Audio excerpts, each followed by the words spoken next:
ধসে পড়েছে কলকাতার ব্যবসা। ভারত বাংলাদেশকে যে শিক্ষা দিতে চেয়েছিল, উল্টো তারাই শিক্ষা পেয়ে গেছে। কারণ কলকাতার অধিকাংশ ব্যবসায়ী বাংলাদেশি পর্যটকদের কেন্দ্র করে গড়ে উঠেছিল। বাংলাদেশি পর্যটকদের অভাবে কলকাতায় এখন হাহাকার শুরু হয়েছে। বাংলাদেশিদের এখন ভিসা না দিয়ে উল্টো বিপদে পড়েছে ভারত। পর্যটক শূন্য ভারতের ব্যবসায়ীদের এখন মাথায় হাত। কেনাকাটা, চিকিৎসা ও পণ্য রপ্তানি করে ভারতের ব্যবসায়ীরা এতদিন দাপটের সাথে টিকেছিল। এখন তারা অনেকটা হতাশাগ্রস্ত। খোদ ভারতের গণমাধ্যমগুলোতেই উঠে আসছে এমন তথ্যসমূহ।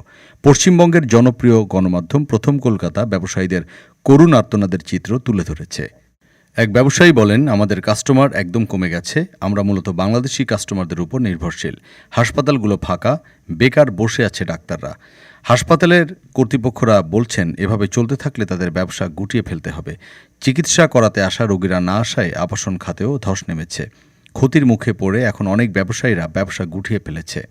সবচেয়ে ক্ষতির মুখে আছেন নিউ মার্কেটের ব্যবসায়ীরা। বাংলাদেশ থেকে হাসিনা চলে যাওয়ায় মোদী সরকার বাংলাদেশের বিরুদ্ধে প্রতিনিয়ত যে প্রোপাগান্ডা দিয়ে বাংলাদেশের সাথে ভারতের জনগণের মধ্যে বিভেদের দেয়াল তৈরি করেছে, তাতে শাপে বর হয়েছে।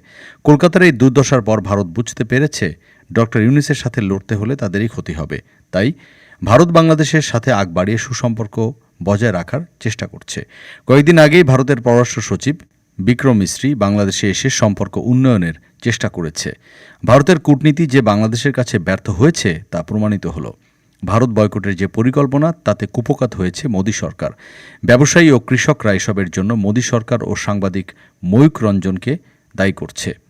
বাংলাদেশ আলু পেঁয়াজ না কেনায় তাদের এখন মরণ দশা। তাই মোদী সরকারের পতন ও ময়ূখের শাস্তি দাবি করছেন তারা।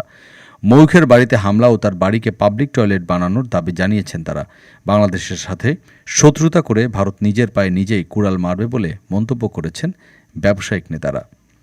ডেস্ক রিপোর্ট, আজ বার্তা, ঢাকা।